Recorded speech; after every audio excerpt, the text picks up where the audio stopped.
Hi, I'm Claudia Brown Coulter with Pivotal Peace, your go-to mediator for navigating divorce while parenting children with special needs. Welcome to Mediation Monday. Today we're talking about stability, ensuring stability while you are navigating divorce. So I want to look at mediation and what you can do there in two ways. I got to look at my notes. Don't be mad at me. I really want to give you some tips about your co-parenting arrangement. And then I also want to talk about maintaining a supportive environment for your children. So one of the reasons you choose mediation is so you have the time and space to create a really detailed parenting plan. Not like, this is not an IEP where you are going to be making goals and have, points of measurement. It's not that type of plan. So please don't approach it that way. I don't think your co-parent would appreciate that they need to be at, 80% of goal by a certain date of bedtime at this time. And if they don't reach goal, this isn't an IEP. Okay. But so it doesn't need to be as detailed as an IEP. And I'm joking, right? I'm joking. But one of the things that an IEP does is it really creates very actionable, measurable goals. Your co-parenting plan is going to be different than that. It's going to be a different level of details. Yes, you're going to have details about the holiday schedule, vacations, what happens during the normal day, what about summertime? But you're going to want to have some more details because it's very likely that your children may have additional doctor's appointments or therapy appointments, or maybe you need to ensure that they have proper medication that is taken at the same time every day. So you want to begin to document those types of things if you feel it's necessary.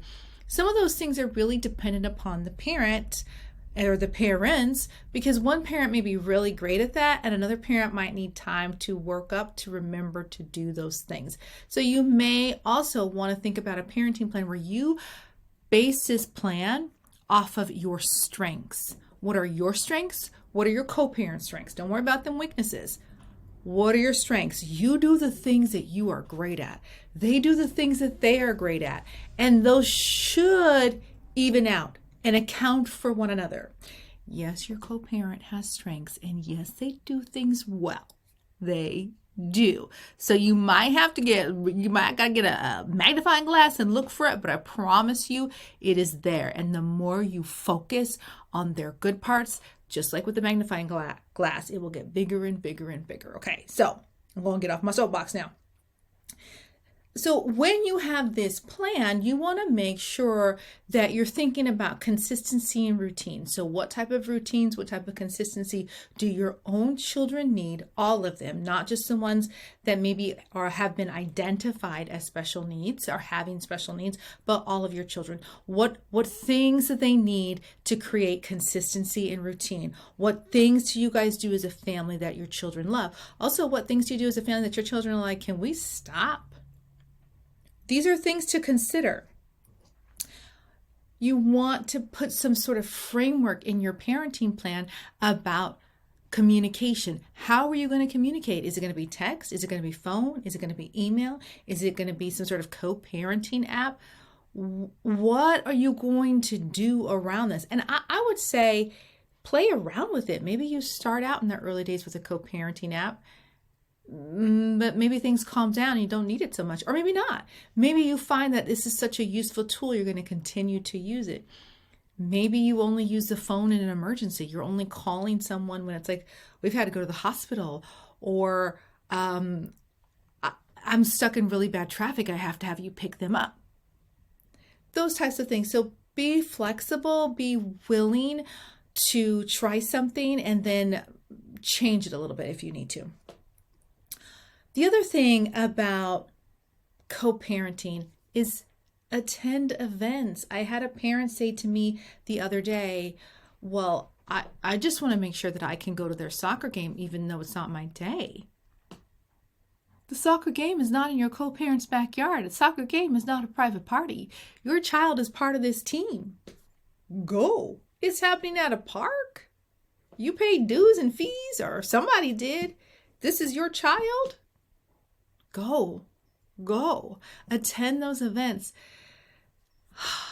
Kids love it when their parents there. They love it even more when both their parents are there because all kids want to show off. So attend events together. That also means IEPs. That lessens the load on the school support staff if you both attend IEPs together. If they're, depending on where your child falls in special education, there might be an IEP and also a parent-teacher conference. Attend those together as well. The other thing I want you to think about when it comes to your parenting plan and stability is begin to think about there might be a time in the future where we don't agree on something. And if we can't get past that, what are we going to do? Are we going to return to a mediator, the same mediator who helped us mediate our divorce, or a different mediator?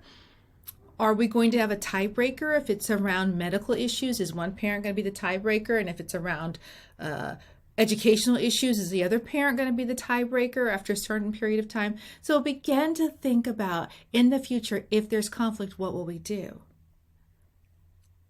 People don't like to prepare for conflict, but if you do and you have a game plan, it lessens your anxiety levels, and you guys already know this is what we're going to do. And a lot of times it's not as big as you think it might be because you already have a plan in place. All right. And then how do you maintain a stable and supportive environment? You guys are going to be in two different homes, or your kids are going to be in the same home and you guys are going to be coming in and out. So you want to keep things the same as much as possible. In the beginning, that might be a little bit hard. You want to keep things the same as possible. And then as you get into your new home, you get into this new routine and the kids begin to know what to expect. But it shouldn't vary too much from the routine you guys had when you were in one home together. So you want to do your best to create a consistent routine, make it predictable. When all else fails, write it down. Put it on the refrigerator. If your kids are not reading yet, then use pictures and symbols like they would in school to delineate what is happening next, what activities are going to be happening or are not happening, where your child is going to go. Give them some sort of visual calendar, either by the month or break down the day. You want it as clear as possible. Eventually, your kid might not even look at it, or maybe they do, but they don't want you to know that they do. But those types of things of knowing what's happening next, even as an adult, that creates consistency. That creates peace, and it lessens anxiety. You want to, if possible, keep them in a familiar environment. If you guys attend some sort of religious worship service together once a week, if you and your spouse both want to go to the same service in worship in the same congregation, then you should. If you're able to do that, then you definitely should, because it keeps your children around those familiar people who know them and love them. I actually had a mom who was like, but I don't want the whole church talking about what is going on. I want to go to church with the kids and you on Sunday and sit in the same pew with you. More power to you, honey. Okay? This is what she wanted to do. It was really important to her, but that created stability for her kids. And it also, that's not anyone's business. The people in the church need to be worshiping the Lord or God or whoever you worship, not worried about your gossip and spreading chisme. Okay? That ain't their business. So I applaud her for that. The other thing in terms of creating support and stability is be their emotional support. You are going through a tough time, but so are your kids. So be their emotional support, be the shoulder for them to cry on, be the rock, be the steady, let them lean on you and be there. Reassure them.